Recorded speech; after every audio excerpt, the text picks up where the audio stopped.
तो हेलो दोस्तों, तो आज हम स्टार्ट करें भगवत गीता अध्याय 3 का श्लोक कर्म योग का। सिद्धस्य चेष्टा स्वाया प्रकृति न अपि प्रकृति यानी भूतानी निग्रह की करे स्थिति। ज्ञानी पुरुष भी अपनी प्रकृति के अनुसार कार्य करता है, क्योंकि सभी प्राणी में तीनों गुणों से प्राप्त अपनी प्रकृति का ही अनुसरण करते हैं। भला दमन से क्या हो सकता है। तात्पर्य: कृष्ण भावना मित्र के दिव्य पथ पर स्थित हुए बिना प्रकृति के गुणों के प्रभाव से मुक्त नहीं हुआ जा सकता, जैसा कि स्वयं भगवान ने 7वें अध्याय में कहा है। अंत में सांसारिक धरातल पर बड़े से बड़े शिक्षित व्यक्तियों के लिए केवल दैनिक ज्ञान से आत्मा को शरीर से प्रतीक करके माया के बंधन से निकल पाना असंभव है। ऐसे अनेकों तथाकथित अध्यात्मवादी हैं जो अपने को ज्ञान में बड़ा चढ़ा मानते हैं, किंतु भीतर भीतर वे पूर्णतः प्रकृति के गुणों के अधीन रहते हैं, जिन्हें जीत पाना कठिन है। ज्ञान की दृष्टि से कोई कितना ही विद्वान क्यों ना हो, किंतु भौतिक प्रकृति की दीर्घकालीन संगति के कारण वह बंधन में रहता है। कृष्ण भावनामृत उसे भौतिक बंधन से छूटने में सहायक होता है, भले ही कोई अपने नियत कर्मों के करने में संलग्न क्यों ना रहे। अंत में पूर्णतः कृष्ण भावित हुए बिना नियत कर्मों का परित्याग नहीं करना चाहिए। किसी भी सहसा अपने नियत कर्म को त्याग कर तथाकथित योगी की आकृति में आध्यात्मवादी नहीं बनना चाहिए। अच्छा तो यह होगा कि यथास्थित में रहकर श्रेष्ठ परीक्षण के अंतर्गत कृष्ण भावनामृत प्राप्त करने का प्रयत्न किया जाए। इस प्रकार कृष्ण की माया के बंधन से मुक्त हुआ जा सकता है।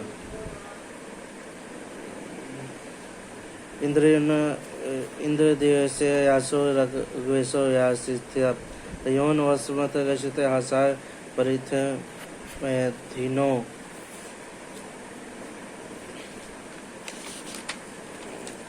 प्रत्येक इंद्रिय तथा उसके विषय से संबंधित राग द्वेष को व्यवस्थित करने के नियम होते हैं। मनुष्य को ऐसे राग तथा द्वेष के वशीभूत नहीं होना चाहिए, क्योंकि ये आत्म साक्षात्कार के मार्ग में अवरोधक है। तात्पर्य: जो लोग कृष्ण भावना भावित हैं वे स्वभाव से भौतिक इंद्रिय तृप्ति में रत होने में झिझकते हैं, किंतु जिन लोगों की ऐसी भावना ना हो उन्हें शास्त्रों के नियमों का पालन करना चाहिए।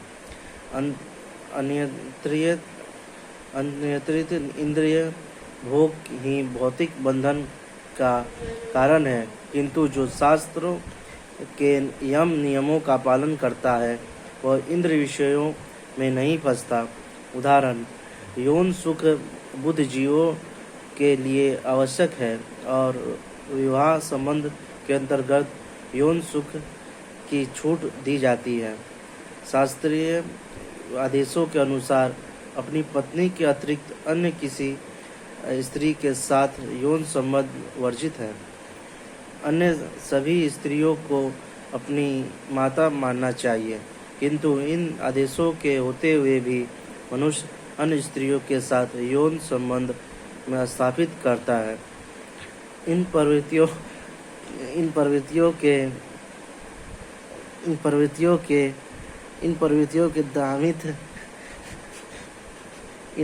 के दामित करना होगा, अन्यथा वे आत्म साक्षात्कार के मार्ग में बाधक होगी।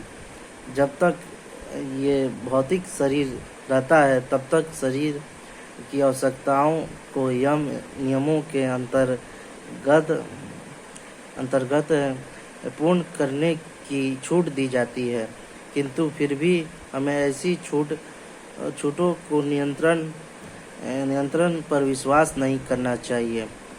मनुष्य को अनासक्त रहकर इन यम नियमों का पालन करना होता है, क्योंकि नियमों के अंतर्गत इंद्र तृप्ति का अभ्यास भी उसे पथभ्रष्ट कर सकता है। जिस प्रकार की राजमार्ग तक में दुर्घटना की संभावना बनी रहती है, भले ही इन मार्गों को कितनी ही सावधानी से देखभाल क्यों ना की जाए, किंतु इसका कोई आश्वासन नहीं दे सकता कि सबसे सुरक्षित मार्ग पर भी कोई खतरा नहीं होगा। भौतिक संगति के कारण दीर्घ काल से इंद्र सुख की भावना कार्य करती है। अंत में नियमित इंद्र भोग के बावजूद भी गुमराह होने की हर संभावना बनी रहती है।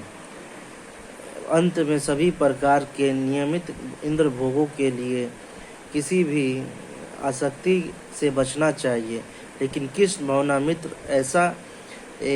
ऐसा है कि इसके प्रति आसक्ति से या सदैव कृष्ण के प्रेमा भक्ति में भी कार्य करते रहने से कभी प्रकार के इंद्रिय कार्यों से विकृत हो जाती है। अंत में मनुष्य को चाहिए कि वह किसी भी अवस्था में कृष्ण भावना मित्र से विरक्त होने की चेष्टा न करें। समस्त प्रकार की इंद्रिय आसक्ति से विरक्त का उद्देश्य अंत में कृष्ण भावना मित्र के पद पर आसीन होना है। श्रेयासन धर्म विगुणे परमात्मानुष्ठित स्वधर्म निधन श्रेय परंधनो भयाव। अपने नियत कर्मों को दोषपूर्ण ढंग से संपन्न करना भी अन्य के कर्मों को भली भांति करने से श्रेयस्कर है। स्वयं ही कर्मों को करते हुए मरना प्रायः कर्मों में प्रवृत्ति होने की अपेक्षा श्रेष्ठतर है, क्योंकि अन्य किसी के मार्ग का अनुसरण भयावह होता है। तात्पर्य, अंत में मनुष्य को चाहिए कि वह अन्यों के लिए नियत कर्मों की अपेक्षा अपने नियत कर्मों को कृष्ण भावना मित्र में करे। भौतिक दृष्टि से नियत कर्म मनुष्य की मनोवैज्ञानिक दशाओं के अनुसार भौतिक प्रकृति के गुणों के अधीन आदिशिष्ट कर्म है। आध्यात्मिक कर्म गुरु द्वारा कृष्ण की दिव्य सेवा के लिए आदेशित होते हैं, किंतु चाहे भौतिक कर्म हो या आध्यात्मिक कर्म, मनुष्य को मृत्यु प्रत्येन अपने नियत कर्म पर दृढ़ रहना चाहिए। अन्य के निर्धारित कर्मों का अनुकरण नहीं करना चाहिए। आध्यात्मिक तथा भौतिक स्तर पर यह कर्म भिन्न भिन्न हो सकता है, किंतु कर्ता के लिए किसी प्रमाणिक निर्देशन के पालन का सिद्धांत उत्तम होगा। जब मनुष्य प्रकृति के गुणों के वशीभूत हो तो उसे विशेष अवस्था के लिए नियमों का पालन करना चाहिए। उसे अन्यों का अनुकरण नहीं करना चाहिए। उदाहरण, सतोगुणी ब्राह्मण कभी हिंसक नहीं होता, किंतु रजोगुणी क्षत्रिय को हिंसक होने की अनुमति है।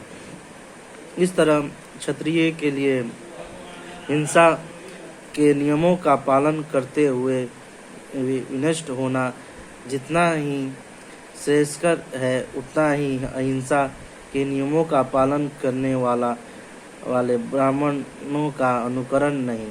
हर व्यक्ति को नहीं अपितु कर्मश अपने हृदय को स्वच्छ बनाना चाहिए। किंतु जब मनुष्य प्रकृति के गुणों को लांघ कर कृष्ण भावनामृत में पूर्णतः लीन हो जाता है तो वह प्रामाणिक गुरु के निर्देशन में सब कुछ कर सकता है।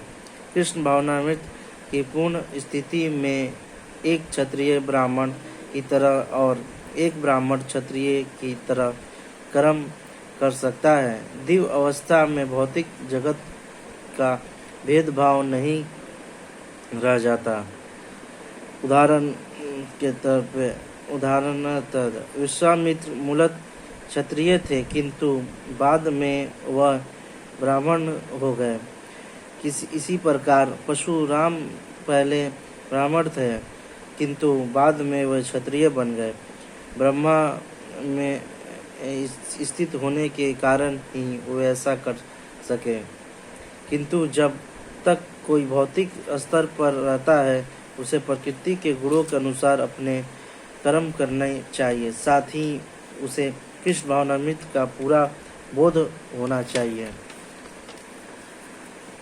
अर्जुन वाच अथ केन परिचित पाप चरित पुरुष अनचापित अलस्य बलदेव नियोजित। अर्जुन ने कहा, हे विश्ववंशी, मनुष्य ना चाहते हुए भी पाप कर्मों के लिए प्रेरित क्यों रहता है? ऐसा लगता है कि उसे बलपूर्वक उनमें लगाया जा रहा है। वो तात्पर्य, जीवात्मा परमेश्वर का अंश होने के कारण मूलतः आध्यात्मिक शुद्ध एवं समस्त भौतिक कल्मशों से मुक्त रहता है। गलत स्वभाव से वह भौतिक जगत के पापों में प्रवृत्त नहीं होता, किंतु जब वह माया के संस्कार में आता है तो वह बिना झिझक के और कभी कभी इच्छा के विरुद्ध भी अनेक प्रकार से पाप कर्म करता है। अंत में कृष्ण से अर्जुन का प्रश्न अत्यंत प्रत्याशपूर्ण है कि जीवों की प्रकृति विकृति क्यों हो जाती है। यद्यपि कभी कभी जीव कोई पाप नहीं करना चाहता किंतु उसे ऐसा करने के लिए बाध्य होना पड़ता है, किंतु ये पाप कर्म अंतर्यामी परमात्मा द्वारा प्रेरित नहीं होते, अपितु अन्य कारणों से होते हैं, जैसा कि भगवान ने अगले श्लोक में बताते हैं। श्रीमन भगवान वाच्य कामस्य क्रोधस्य रजोगुण समित महासनो महापापो धृत नाम वैरिणम। श्री भगवान ने कहा, हे अर्जुन, इसका कारण रजोगुण के संपर्क में उत्पन्न काम है, जो बाद में क्रोध का रूप धारण करता है और जो इस संसार का स्वरभक्षी पापी शत्रु है। तात्पर्य, जब जीव आत्मा भौतिक सृष्टि के संपर्क में आता है तो उसका शाश्वत कृष्ण प्रेम रजोगुण की संगति से काम में परिणित हो जाता है, अथवा दूसरे शब्दों में ईश्वर प्रेम भाव का काम में उसी तरह बदल जाता है जिस तरह इमली के संग के से दूध दही में बदल जाता है। और जब काम की संतुष्टि नहीं होती तो वह क्रोध में परिणित हो जाता है। क्रोध मोह में और मोह इस संसार में निरंतर बना रहता है। अंत में जीवात्मा का सबसे बड़ा शत्रु काम है और यह काम ही है जो विशुद्ध जीवात्मा को इस संसार में फंसे रहने के लिए प्रेरित करता है। क्रोध तमोगुण का प्राकृतिक है। यह गुण अपने आप को क्रोध तथा अन्य रूपों में प्रकट करते हैं। अंत में यदि रहने तथा कार्य करने की विधियों द्वारा रजोगुण को तमोगुण में ना गिरने देकर सतोगुण तक ऊपर उठाया जाए तो मनुष्य को क्रोध में पतित होने से आध्यात्मिक आसक्ति के द्वारा बचाया जा सकता है। अपने नियत वर्धमान चिदानंद के लिए भगवान ने अपने आप को अनेक रूपों में विरासित कर लिया और जीवात्मा उनके इस चिदानंद के ही अंश है। उनको भी आसंकित स्वतंत्रता प्राप्त है, किंतु अपनी इस स्वतंत्रता का दुरुपयोग करके जब से वे सेवा को इंद्र सुख में बदल देती है, वे काम की चपेट में आ जाती है। भगवान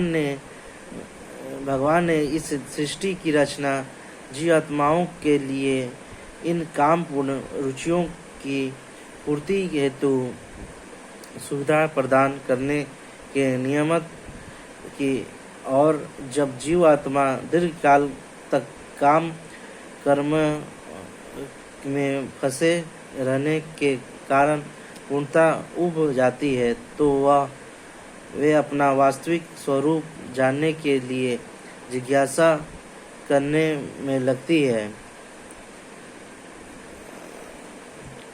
यही जिज्ञासा वेदांत सूत्र का प्रारंभ है, जिसमें यह कहा गया है कि अथातो ब्रह्म जिज्ञासा मनुष्य को परम तत्व की जिज्ञासा करनी चाहिए, और इस परम तत्व की परिभाषा श्री भागवत में इस प्रकार दी गई है।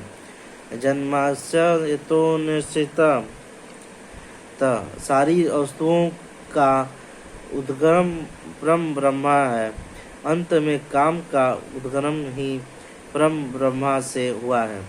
अंत में यदि काम को भगवत प्रेम में या कृष्ण भावना में परिणत कर लिया जाए, या दूसरे शब्दों में कृष्ण के लिए सारी इच्छाओं हो तो काम तथा क्रोध दोनों ही आध्यात्मिक बन सकेंगे। भगवान राम के अन्य सेवकों हनुमान ने रावण की स्वर्ण पुरी को जलाकर अपना क्रोध प्रकट किया, किंतु ऐसा करने से वे भगवान के सबसे बड़े भक्त बने गए। यहाँ पर भी श्री कृष्ण अर्जुन को प्रेरित करते हैं कि वह शत्रुओं पर अपना क्रोध भगवान को प्रसन्न करने के लिए दिखाएं। अंत में काम तथा क्रोध कृष्ण भावना मित्र में प्रवृत्त होने पर हमारे शत्रु न रहकर मित्र बन जाते हैं। धूम्रजाते वर्षित यादो मलिन च यथो बलवित वस्तत तदमेन प्रथमा। जिस प्रकार अग्नि धुएं से दर्पण धूल से अथवा भ्रूण गर्भाशय से आवृत रहता है, उसी प्रकार जीवात्मा इस काम की विभिन्न मात्राओं से आवृत रहता है। तात्पर्य, जीवात्मा के आवरण की 3 कोटियां हैं, जिनसे उसकी शुद्ध चेतना धूमिल होती है। यह आवरण काम ही है जो विभिन्न स्वरूपों में होता है, तथा अग्नि में धुआं, दर्पण पर धूल तथा भ्रूण पर गर्भाशय। जब काम की उपमा ध्रुव में दी जाती है, तो यह समझना चाहिए कि जीवित संभुलिंग की अग्नि कुछ अनुभवग्रह है। दूसरे शब्दों में, जब जीवात्मा अपने कृष्ण भावनामृत को कुछ प्रकट करता है, तो उसकी उपमा धुएं से आवृत अग्नि से दी जा सकती है।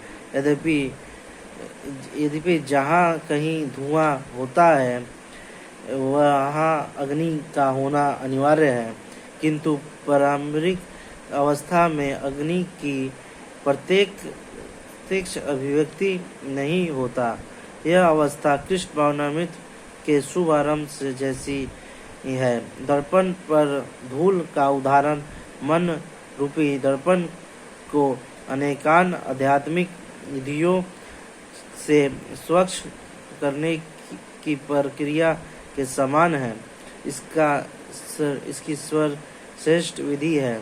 भगवान के पवित्र नाम का संकीर्तन गर्भाशय द्वारा आवृत भ्रूण का दृष्टांत असहाय अवस्था से दिया गया है, क्योंकि गर्भ स्थित शिशु द्वारा शिशु इधर उधर हिलने के लिए स्वतंत्र नहीं रहता। जीवन ही यह अवस्था में वृक्षों के समान है। वृक्ष ही जीवात्माओं में है, किंतु उनमें काम की प्रबलता को देखते हुए बिना उन्हें ऐसी योनि मिली है कि वे प्रायः चेतना शून्य होते हैं। धूमिल दर्पण पशु पक्षियों के समान है और धूम से आवृत अग्नि मनुष्य के समान है। मनुष्य के रूप में जीवात्मा थोड़ा बहुत कृष्ण भावनामृत का उदय होता है, और यदि वह यह प्रकृति करता है जो आध्यात्मिक जीवन की अग्नि मनुष्य जीवन में प्रज्वलित हो सकती है। यदि अग्नि के धुएं को ठीक से नियंत्रित किया जाए तो अग्नि जल सकती है। अंत में यह मनुष्य जीवात्मा के लिए ऐसा सुअवसर है कि जिससे वह संसार के बंधन से छूट जा सकता है। मनुष्य जीवन में काम रूपी शत्रु को योग निदर्शन में कृष्ण भावनामृत के अनुशीलन द्वारा जीता जा सकता है। आवृत ज्ञानमतेन ज्ञानिन नित्य वैरिणा काम रूपेण कौन्तेय दुष्परिणाम च। इस प्रकार ज्ञानमय जीवात्मा की शुद्ध चेतना उसके काम रूपी नियत शत्रु से ढकी रहती है, जो कभी भी तुष्ट नहीं होता और अग्नि के समान जलता रहता है। तात्पर्य: मनुस्मृति में कहा गया है कि कितना भी विषय भोग क्यों न किया जाए, काम की तृप्ति नहीं होती। जिस प्रकार की निरंतर ईंधन डालने से अग्नि कभी नहीं बुझती, भौतिक जगत में समस्त क्रियाकलापों के